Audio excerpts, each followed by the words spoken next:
Welcome. In front of me I have the Honor Magic 4 Lite, and today I'll go over unboxing along with a quick just spec look of this phone.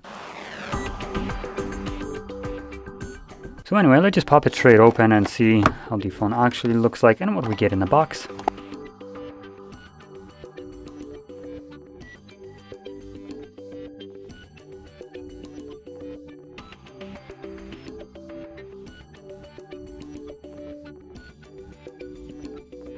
So there we go, that's all we had in the box, and now going actually into the specs of this.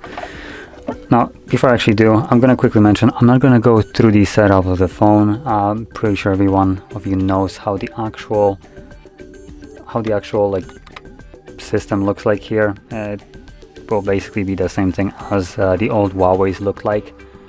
So yeah.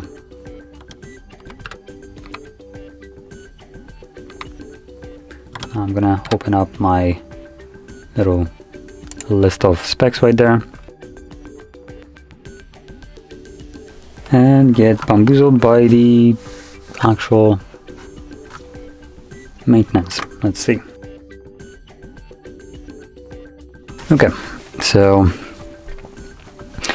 to get started, let's actually locate this. The display is a 1080p display, so 1080 by 2388 pixels, which puts it at 385 pixels per inch, so pretty decent display.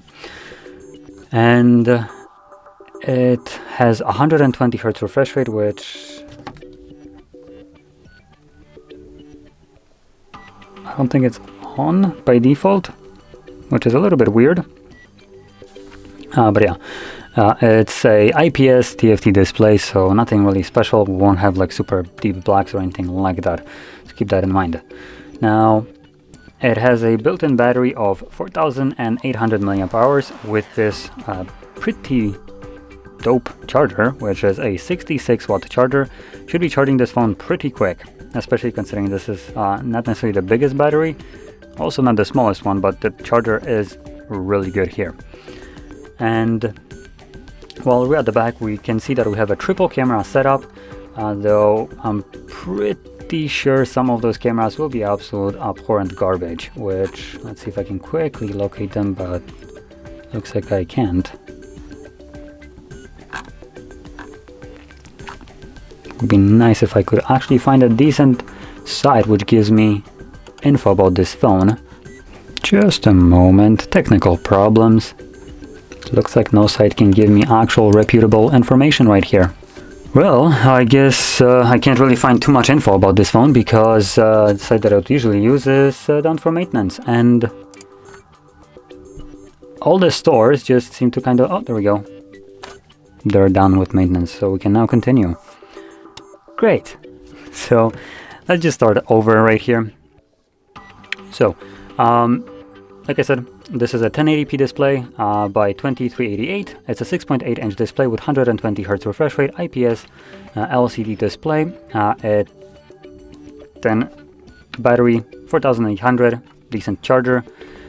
We do have a 48 megapixel main shooter, which I would assume is going to be this one. And then we've got two sticker cameras, so they shouldn't be used for anything because they're macro and depth. Absolute dog shit. That's what they are. You can just tape them up, scratch them up, and honestly you won't feel any kind of difference in your photo quality as long as you're not planning to use macro for macro shots, which is stupid, just to put that out there, because 48 megapixels will capture still better photos than the macro dedicated lens. So yeah, just use the 48, do 2 times zoom. It's gonna come out sharper and actually more detailed than the actual dedicated 2 megapixel macro. Don't use it at all. And depth usually is used by portrait photos. Also usually breaks the photo, makes it look worse than it should. So again, don't use it. If you realize that your phone in portrait mode uses the depth sensor, then don't use the portrait mode. The way you can actually distinguish if it's using it or not is when you capture a photo and just look at hair. Usually the 2 megapixel depth sensor will create this kind of like halo effect around hair, where it just is in focus, and then outside of that like clear visible line, it's completely blur all of a sudden. That's no good.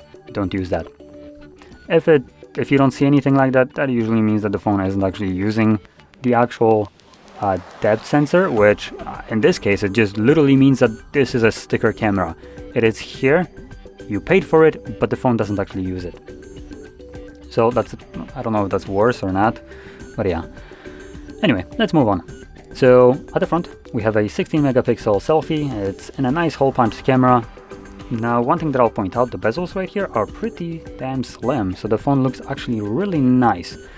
And the price of it, just to put that out there, right, probably should have started with it, is about 300 euros, so in this case it would have been okay, though the pricing right here is kind of like all over the place, considering it tells me that it costs $400. Or 415, and then 260 pounds. So we're like all over the place. Now, anyway, let's just keep on going.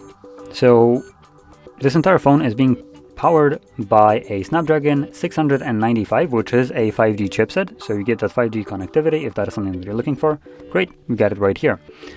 And we have a couple of versions of this phone. So we have 128 gigs of storage in both cases, with either 6 or 8 gigs of RAM. Personally, I don't think it's worth going over 6 gigs. This is not like super powerful phone, so 6 gigs of RAM should be good enough for majority of the people. 8 will let you just have, I guess, more apps open in the background, but other than that you will pay more for something that you don't really get to use all that much, I would say. And for the most people, I don't think you will see any kind of difference between 6 and 8 gigs of RAM.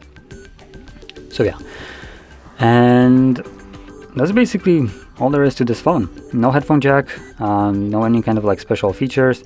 It looks like they even ditched the IR blaster, which would usually be somewhere at the top, so not even an IR blaster.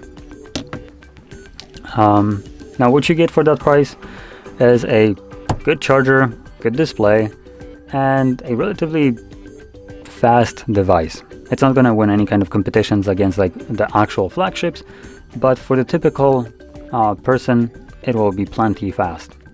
So anyway, that would sum it up. So if you found this very helpful, don't forget to hit like, subscribe, and thanks for watching.